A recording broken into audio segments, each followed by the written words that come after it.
The desert sun beats down, a relentless, golden night in an ocean of blue. For centuries, this sky has known only one master. They call him the Golden King, the Wind Rider, the Falcon of the Sun. From the highest peak to the deepest canyon, his shadow is the only one that dares to dance across the dunes. His cry is the desert's anthem, a song of freedom, power, and undisputed rule. With feathers like spun gold and eyes that hold the fire of 1,000 suns, he soars, a living emblem of the sky's majesty. Every gust of wind is his subject, every thermal his throne. The world below watches in awe, knowing that as long as the Golden Falcon flies, the skies are safe, serene, and sovereign.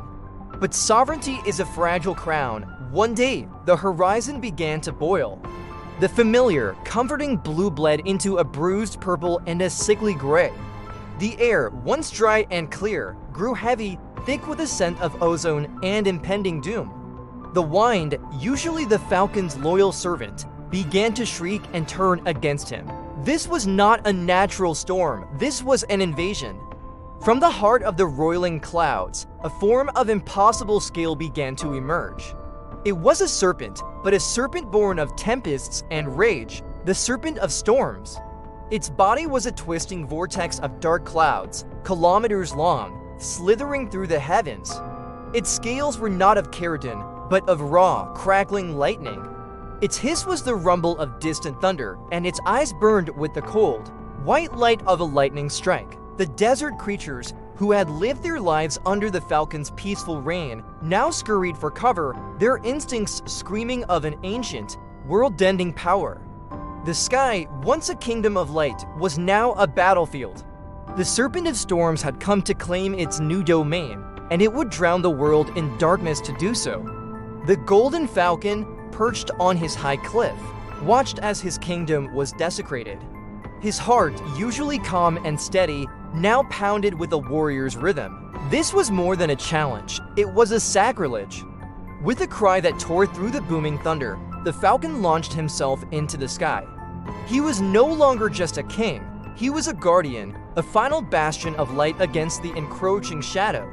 He flew not with the wind, but against it, his golden form a single, defiant spark against the overwhelming darkness.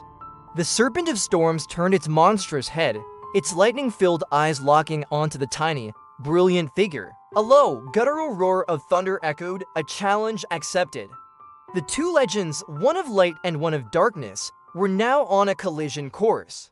The very air vibrated with anticipation. The battle for the heavens was about to begin. The clash was immediate and cataclysmic. The Falcon, a master of speed and precision, became a blur of gold. He weaved through the chaotic winds churned up by the serpent, dodging arcs of lightning that lashed out like whips. The sound was a deafening symphony of destruction, the shriek of the Falcon, the roar of the thunder serpent, and the crackle of 1,000,000 volts of electricity. The Falcon was like a golden needle, stitching his way through a tapestry of chaos. He dove and he climbed, using his intimate knowledge of the air to outmaneuver the serpent's brute force. His talons, sharp as obsidian, raked across the serpent's cloudy form, but it was like striking smoke. The great beast was an entity of pure energy, and physical attacks seemed futile. The Serpent of Storms, enraged by this persistent gnat, uncoiled its full, terrifying power. It wasn't just a creature, it was the storm itself. It summoned a torrential downpour, each drop of rain as cold as ice, trying to weigh down the Falcon's wings. Hailstones, the size of a man's fist, rained down like artillery fire. The Falcon was forced to perform impossible aerial acrobatics, twisting and banking, his golden feathers flashing as he narrowly avoided being battered from the sky. The serpent then tightened its coils, creating a monstrous vortex, a hurricane in the heart of the desert, attempting to suck the Falcon into its crushing, electrical core. The world became a spinning nightmare of wind, rain, and raw power. For a moment, it seemed the Falcon was outmatched. His speed was incredible, but the serpent's fury was a force of nature. He was a single warrior against an army, a lone candle against a hurricane. The serpent, sensing victory, let out a triumphant roar that shook the very foundations of the desert. It began to close in, its lightning scales glowing brighter, preparing a final, devastating strike. But the golden falcon was more than just a bird of prey. He was the spirit of the sun, the embodiment of light and courage. He knew that brute force would not win this war. He needed to strike at the heart of the storm, the source of its power. Gathering all his strength, the falcon stopped his evasive maneuvers. He folded his wings and plummeted towards the ground, disappearing from the serpent's view. The great storm beast hesitated, confused by this sudden retreat. But the falcon was not retreating, he was diving, building up incredible, impossible speed. He shot down towards the sandy earth. Then, at the last possible second, he pulled up, rocketing Cervicos para Osu like a golden missile. He was no longer just flying, he was a living projectile, a spear of pure sunlight aimed at the heart of the darkness. He flew directly into the swirling chaos, into the very eye of the hurricane the serpent had created. Inside the vortex, the noise was absolute. The pressure was immense, lightning crackled inches from his body. But the falcon flew on, his eyes fixed on a single point. He could see it now, nestled atop the serpent's massive head, between its burning eyes, was a concentration of energy, a crown of pure, solidified lightning. This was its core, its heart, its source of power. This was the target.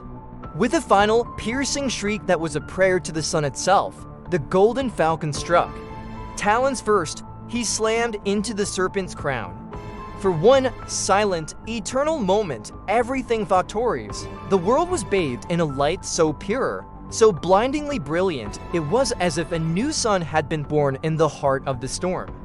Then the sound returned, a wave of energy factories out, a concussive blast of light and thunder. The serpent's form convulsed, the lightning in its scales flickered and died. The dark clouds that formed its body began to unravel, the winds losing their fury, the rain softening to a gentle mist.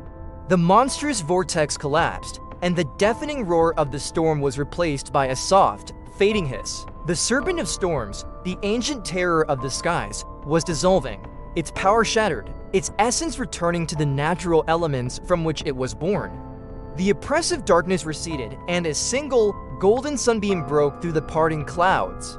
As the last remnants of the storm dissipated, a lone figure remained. The golden falcon, his feathers singed but his spirit unbroken, hovered in the center of the sky. The bruised, purple clouds melted away, revealing the familiar, comforting blue. The heavy, oppressive air lifted, replaced by the warm, dry breeze promocao the desert.